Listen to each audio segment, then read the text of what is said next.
दोस्तों, हमारी सीरीज चल रही है चौगढ़ के नरबख्शी बागों की, जिनके 2 एपिसोड हो चुके हैं और आज मैं शुरू करने जा रहा हूँ इस खौफनाक घटनाक्रम का 3rd एपिसोड। बहुत खौफनाक है, ध्यान से सुनिएगा।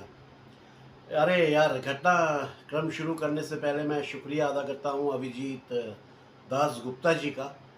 आप हमेशा थैंक्स ऑप्शन के माध्यम से जो आर्थिक सहयोग करते हैं उसके लिए मैं अनुग्रहित हूँ, दिल की गहराइयों से शुक्रगुजार हूँ। आपका बहुत बहुत धन्यवाद। साथ ही मैं धन्यवाद अदा करता हूँ आप सभी मित्रों का जो उत्तरांचल डायरीज़ में आते हैं, अपना कीमती समय निकालते हैं और बाघों की, तेंदुओं की, मतलब गुलदारों की, उनके सच्चे किस्से सुनते हैं। इससे पता चलता है कि आप सच में प्रकृति या वन्य जीव या जंगलों से आप कितना प्यार करते हैं। ये जंगलों के प्रति प्यार बना रहना चाहिए।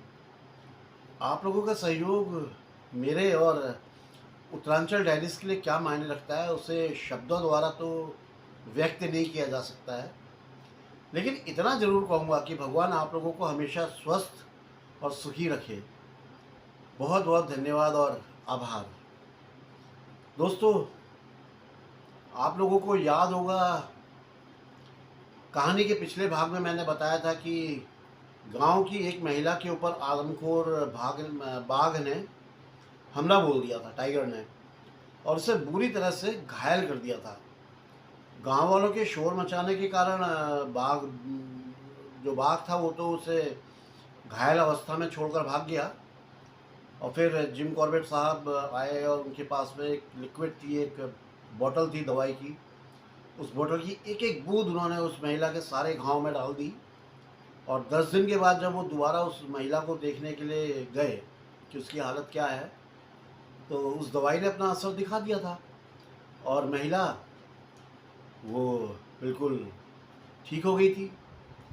लेकिन गले के निचले हिस्से में कुछ जो घाव थे वो रह गए थे, क्योंकि वो नाखून बहुत गहराई तक धंसे हुए थे। बहरहाल जो भी था वो भी धीरे धीरे भर जाने वाले थे। तो यहाँ तक मैं आपको सुनाया था। तो दोस्तों, अब चलते हैं कहानी में अगले हिस्से की तरफ, ये जानने के लिए कि फिर क्या हुआ, कि फिर क्या हुआ। दोस्तों, जिस समय कॉर्बेट साहब उस घायल महिला की देखभाल कर रहे थे, जब उस महिला के ऊपर दवाई वगैरह डाल रहे थे, तो उसी दौरान उनके जो साथी थे वो एक बकरी को ले आए। जिम कॉर्बेट साहब ने जब उस महिला का ट्रीटमेंट कर लिया तो उसके बाद में उस महिला का जो खून जिस दिशा में था, मतलब उसकी जो रेखा बनी हुई थी खून की, उसके सहारे उस जगह तक पहुंच गए जहां पर लड़की के ऊपर हमला हुआ था, बाघ ने जहां पर आक्रमण किया था। इन्होंने बकरी को एक झाड़ी से वहीं पर बांध दिया और वहीं पर एक जो है शहबलूत का पेड़ था, जिसे मैंने बताया था ना, हमारे यहाँ पांगर बोलते हैं, उसका पेड़ था। वो बड़ा टेढ़ा मेढ़ा टाइप का पेड़ था। उस पर चढ़कर बैठ गए, घात लगा ली। उस पेड़ पर सोने का तो सवाल ही पैदा नहीं होता था, क्योंकि उस पेड़ की टहनी ज़मीन से कोई बहुत ज़्यादा ऊपर नहीं थी। बस वो ऐसी जगह पे थी जहाँ पे बाघ जो है आसानी से पहुँच सकता था। और बाघी ने एक दिन से भूखी थी। इन्होंने टहनी में बैठे बैठे पूरी रात बिताई, लेकिन इन्हें ना तो कुछ दिखाई दिया और ना ही कुछ सुनाई दिया। अगले दिन सुबह जिम कॉर्बेट साहब ने उस मैदान का जायज़ा लिया, जिसे ये पिछली शाम चेक नहीं कर पाए थे, उसे प्रॉपर्ली देख नहीं पाए थे। वहाँ जाकर इन्हें पता चला कि बाघ लड़की पर हमला करने के बाद घाटी से आधा मील ऊपर तक चला गया था, पहाड़ के ऊपर चला गया था। और ये वही रास्ता था जहाँ से जंगली जानवर जो है नंदौर नदी को पार किया करते थे। नंदौर नदी को पार करके उस तरफ चले जाया करते थे, उसी रास्ते पे चला गया। पहले तो बाघ उस पगडंडी पर करीब 2 मील तक चला और फिर जंगल की सड़क से होते हुए डलकनिया की जो पहाड़ियाँ थी उस तरफ चला गया, उस तरफ पहुँच गया। इसके बाद वो पक्की सड़क पर भी गया, लेकिन पक्की सड़क पर इन लोगों को उसके कोई भी पग मार्क्स जो या पैरों के निशान, कुछ ऐसे कोई सबूत नहीं मिले।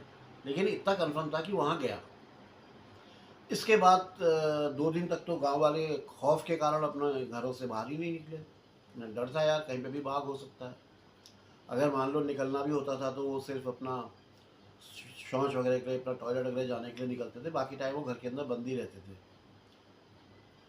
तीसरा दिन था जब गांव के 4 लोगों ने आके जिम कॉर्बेट साहब को बताया कि आदमखोर बाघ ने लोहाली नाम के गांव में एक आदमी को मार डाला है। ये गांव डलकनिया से करीब 5 मील दूर दक्षिण दिशा में था। जंगल की जो सड़क थी, जो मेन जो जंगल की जो फॉरेस्ट की जो रोड थी, वहाँ से वहाँ तक की जो दूरी थी लोहाली तक की, वो करीब 10 मील थी। लेकिन एक छोटा रास्ता भी था जो सिर्फ 5 मील का था, जो पैदल रास्ता था। तो वो लोग जिम कॉर्बेट साहब को उसी छोटे रास्ते से ले जाना चाह रहे थे। वो चाह रहे थे कि इसी छोटे रास्ते से जिम कॉर्बेट साहब चले उनके साथ और जल्दी पहुँचे। दोपहर के बाद इन्होंने उन चारों मार्गदर्शकों के साथ अपनी पूरी तैयारी करके उसी रास्ते पर चलना शुरू कर दिया जो छोटा था, यानी 5 मील वाला। करीब 2 मील की कठिन चढ़ाई चढ़ने के बाद ये लोग एक लंबी पहाड़ी की चोटी पर पहुंचे जो डलकनिया के दक्षिण में थी। वहाँ से 3 मील नीचे एक घाटी दिखाई दे रही थी, एक वैली दिखाई दे रही थी, और ये वही वैली थी जहाँ बाघ ने उस महिला के ऊपर हमला किया था, जिसकी खबर ये लोहाली के लोग लेकर आए थे। जिम कॉर्बेट साहब के साथ चल रहे जो 4 लोग थे, वो ठीक से कुछ भी नहीं बता पा रहे थे कि कैसे हुआ, क्या हुआ, क्योंकि वो एक छोटे से गांव में रहते थे जो लोहाली से करीब 1 मील दूर था। सुबह करीब 10 बजे उन्हें खबर मिली कि लोहाली गांव में एक महिला को बाघ ने मार डाला है, और उनके गांव के मुखिया ने उन्हें आदेश दिया कि वो तुरंत डलकनिया चले जाएं और जाकर के जिम कॉर्बेट साहब को ये इस घटना के बारे में बताया, मतलब पूरी जानकारी दें। पहाड़ के टॉप पर जहाँ पर ये लोग खड़े थे वहाँ पर एक भी पेड़ नहीं था। जिम कॉर्बेट साहब ने वहाँ कुछ देर आराम किया, अपनी सांसों को थोड़ा सा सामान्य किया, क्योंकि चढ़ाई चढ़ने के बाद सांसें फूलती है ना। जो पहाड़ में जो लोग रहते हैं वो लोग जानते हैं कितनी चढ़ाई चढ़ने के बाद सांस कितनी फूलने लगती है। और फिर थोड़ी देर बाद एक सिगरेट जला ली। इनके साथ चल रहे लोगों ने इन्हें एक चट्टान से के खड़े होकर के वहाँ से नीचे का हिस्सा दिखाया और बहुत सारे जो है कुछ जगहें दिखाई, कुछ ये समझ लीजिए कुछ महत्वपूर्ण कुछ चिन्ह दिखाए। वहाँ से कुछ ही दूरी पर एक झोपड़ी थी जिसे चारों ओर कांटेदार झाड़ियों से घेर कर बनाया गया था, यानी एक झोपड़ी बनाई गई थी जिसके चारों ओर कांटेदार झाड़ियाँ लगा दी गई थी सेफ्टी के लिए। जब जिम कॉर्बेट साहब ने उस झोपड़ी के बारे में पूछा तो इन्हें बताया गया कि वो झोपड़ी एक भोटिया व्यापारी ने 4 साल पहले बनाई थी। वो पहाड़ के वो जो अपर हिमालयाज जो रेंज है, ऊपरी इलाकों से नीचे मैदानी क्षेत्र में आके गुड़, नमक और ऊन से बनी हुई कई प्रकार की आवश्यक चीज़ें ला करके वो बेचा करते थे, और फिर यहाँ से सामान खरीद के जो वहाँ नहीं मिलता वो ले जाया करता था।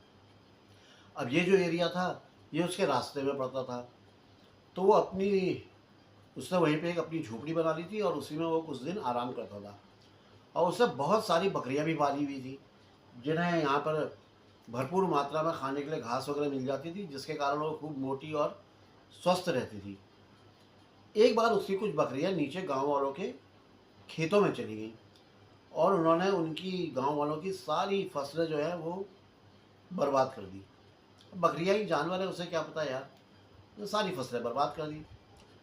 इस घटना के बाद जब गांव वाले विरोध करने के लिए उस भोटिया व्यापारी के पास आए तो उसकी झोपड़ी खाली थी। उसने अपनी और अपनी बकरियों की रखवाली के लिए खूंखार कुत्ते भी पाले हुए थे। वो सारे कुत्ते लोहे के खूंटों से बंधे हुए थे, लेकिन बेचारे सारे मरे हुए थे, सबकी डेथ हो गई थी, सब मरे हुए थे।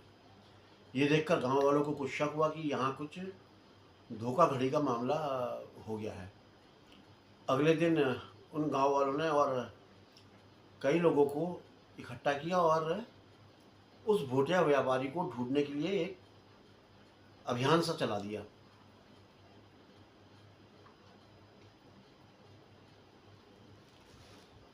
दोस्तों, अभी जो मैंने ये पॉज किया, मुझे बहुत भयंकर चक्कर आ गए थे। करीब आधा घंटा इंतज़ार करने के बाद अब मैं दोबारा से बोल रहा हूँ। अब इस झोपड़ी से करीब 400 गज आगे गांव वालों ने उस भोटिया व्यापारी की खोपड़ी, हड्डियों पे फिर चक्कर आ गया। गांव वालों को उस भोटिया व्यापारी की खोपड़ी, हड्डियों के टुकड़े और कपड़े मिले, और यही भोटिया व्यापारी नहीं हो पाएगा।